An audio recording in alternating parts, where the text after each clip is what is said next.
So, ladies and gentlemen, are you ready for arguably one of the biggest games in the club's history?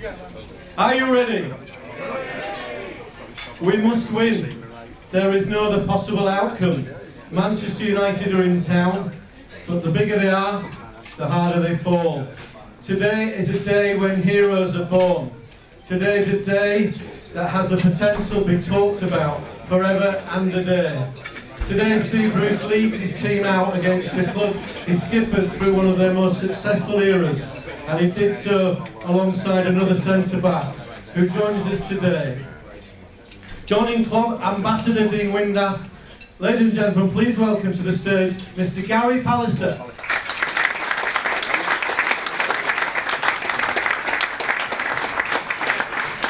Gary, welcome to Hull. Many of us read your piece in the media this week. You really are behind Steve Bruce and his boys, despite obviously your connections with Manchester United. Yeah, absolutely. I mean, we've got what we've wanted to achieve from the season. We've got that fourth slot, Champions League football, or like qualifying next year. And you know, I mean, you obviously always take an interest in teams that are managed by your mates and players that you played with, and Brucey ticks both them boxes. I've got me Hull scarf on today. I'm cheering for you guys. Hopefully you'll get the win, and Big Sam puts the knife into Newcastle.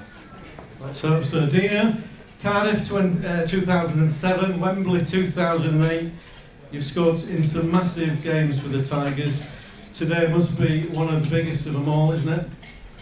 Yeah, I wish I was playing, to be fair. It's more nerve-wracking watching, you can't do all about it. But like Pally said, just being in the office with Steve, got to win the game. Forget about what happens around us. You know, if we don't win, then it makes no difference. So people are saying, looking at Newcastle's results, obviously the supporters will know what the results is anyway, but the players won't. So just go out there and win the game, and then whatever happens after that, then it's out their hands. Gary, famously Sir Alex referred to you and Steve Bruce as Dolly and Daisy during your incredible times here. Where did that name come from? Something storming Sir Alex Ferguson's brain, I think it was. I mean, I have no idea whether I was Daisy or Dolly. It certainly didn't strike fear into the hearts of many centre forwards that we played against, that's for sure. But no, I think it was a throwaway comment that he made one day in a press conference, and it's kind of stuck.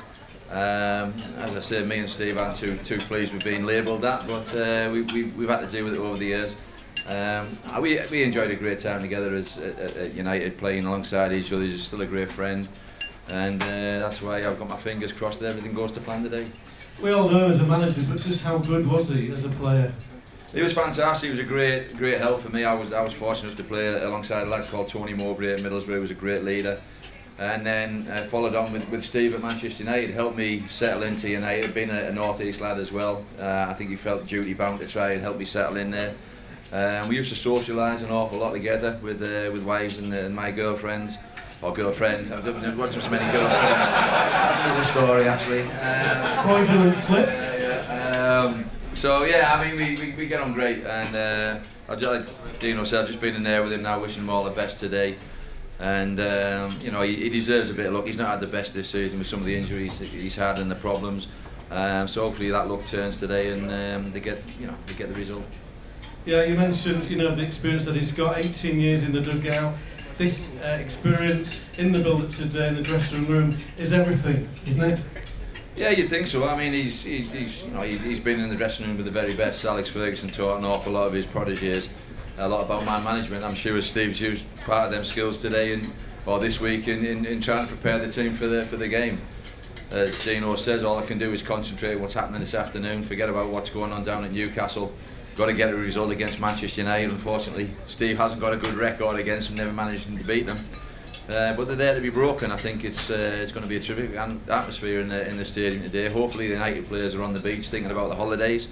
You get that bit of luck that you probably need, and everything goes to plan. Did you always think, knowing him like you do, that he would go into management? Yeah, I did. I mean, there were certain people in the dressing room you always knew. I think you looked at Robbo, you knew he'd go into management. Steve Bruce, obviously, yeah. I mean, they'll be sitting in talking to the coaches every morning. I'll be just more interested whether my breakfast was what it was, or or something like that. But they'll be in there tapping into the brains of the coaches, talking about training sessions, about different tactics and things like that. So yeah, they were always going to be managers. Dino, for a man who lives and breathes this place now, how do you think the players will be feeling? Is it nerves? Is it excitement? Is it anger? Not having this all wrapped up by now? What do you think they'll be going through? Well, it doesn't help, does it, when you play Man United first and foremost? So everybody's not going to give you a chance. Depending on the character of the players. I think we spoke about it all season, haven't we? It's about don't play the game, don't play the occasion. And if you play the occasion, then you're going to get wrapped up in it. And it's going to be a great atmosphere. I'm sure I was at Bradford City when we stayed up last game of the season, and we was waiting on another result, and we had to beat Liverpool. The fans will know if West Ham score, then they're going to cheer. So the players will be aware of that. But like Pally said, when we played, is that focus on winning your own battles individually. We have struggled to score goals. Steve's just said that in the room. That's been a big problem. The table doesn't lie. That's why we're down there. And Steve says it's going to go to the wire. Well, the wire's today, and whoever's got the ball, we're hoping, as you say, Big Samuel. He had a bit of stick when he was Newcastle manager. Hopefully, he'll want to put one over his whole team. But as you say, it's all about us. It's not about anything else. If I was playing today, I'd be saying to my players, we'll win this game, and let's just hope and pray that something happens elsewhere. Do you have a key man for Hull City today, the likes of Myler and Quinn to fight, or are you looking at the flair players or something? First and foremost, you've got to defend, because you're playing against world-class players. Rooney's back playing, I think, today, so he's always going to get you a goal. They've got a lot of players, haven't they? But defensively, we've got to be very strong. We can't go gun-ho, we can't try just going out and try getting an early goal, because they'll pick you off on the counter-attack. So it's going to be cat and mouse right through. I think Steve will be very happy if we're going 0-0 at half-time. And as you say, hopefully something else happens over there. But if we're going there at half-time, then Steve will be relatively happy. But unless, if Newcastle's winning 2-0 at half-time, then it's going to be difficult. So, end of the story, you've got to win the game. If you win the game, you never know what happens. And what about leaders? The man that many of the fans in particular look to fire them up is Paul McShane. He's been here since 2008, in fact in your era. What do you think will happen with him? If you had 11 Paul McShanes, you won't be in this situation. And I've said that in the press about him. Listen, like Pally said about Gary Neville, not the most gifted footballer in the world, but did best what he's good at. He's defend, works hard on the training ground. He'll run through a brick wall for you, and that's what Macca's all about. It was like that in training when I used to play against him. He'd tackle you like he's playing on a Saturday. If you had people like that in the change rooms, you wouldn't be sitting third from bottom. That is a fact. But your characters come out everywhere. Different characters, different personalities. You get quiet ones. Michael Dawson's a quiet lad, but he's a good character on the pitch.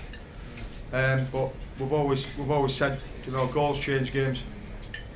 And if Jelavic and Ndoye get chances today, like they did against Tottenham, they've got to take them, because these players will punish it.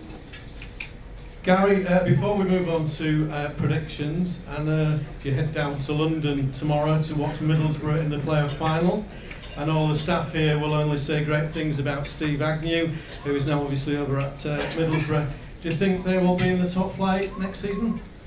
I think it's a very close call. I think they're making Norwich favourites, even though Middlesbrough did the double on them this year. I think if both teams turn up with their A game tomorrow, I think I think Middlesbrough win it. I think they've got a bit more hunger in their team. But Wembley's a difficult place to go. There's a lot of nerves there to deal with.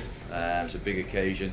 Maybe the experience of Norwich might tell. I don't know. I think it is a flip of a coin. It's going to be a little bit of luck on the day, like QPR had last year, down to 10 men, getting battered off Derby, managed to score a goal on the break. That's what can happen. So I'll keep my fingers crossed that the result goes well today for Hull, and the result goes great tomorrow for Middlesbrough, and I'll finish the weekend a happy man. So now it's time for predictions. Obviously, what you've said in the press. Normally, when we get a legend from the away team, they normally, go for their the opposition of Hull City Tigers. What's your take on the end result today? Well, I must admit, I've kind of got a good feel about this result. I kind of feel as though Hull can do it. I think they played ever so well last week at Tottenham and should have got something from that. I think they can take that same attitude into the game today. They can get something against this United team, because I think they'll feel as though the season's possibly over. The only worry is what happens up the road at Newcastle. Hopefully, as Dino says, Big Sam wants to stick it to some people who give him the abuse that he got when he was at Newcastle, and they can get the result there. So hopefully it turns out to be a great day for Hull. So, the scoreline? The scoreline, I'm going to go for a 2-1 Hull win. And what about Newcastle? Oh, I tell you, mate, that's a toughie. I've said, I think that'll be a draw. So that I think a draw's enough, isn't it? Yeah. So yeah, I think that'll be a draw, 1-1. Right, Dina, over to you. You get it right every week. I've never ever got it right ever in my life. Never got it right, so I'm going to go for a 4-0 Man U win.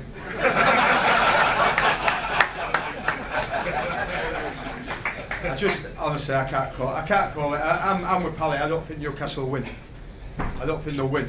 But you know, I'm with Pally. Listen, you can't predict anything. You know, he's gone for a 2-1 Hull. Of course I want us to win. But I couldn't predict a score, to be quite honest with you. Certainly going to be an absolutely amazing afternoon. Ladies and gentlemen, please put your hands together for Gary Pallister and Dean Windass.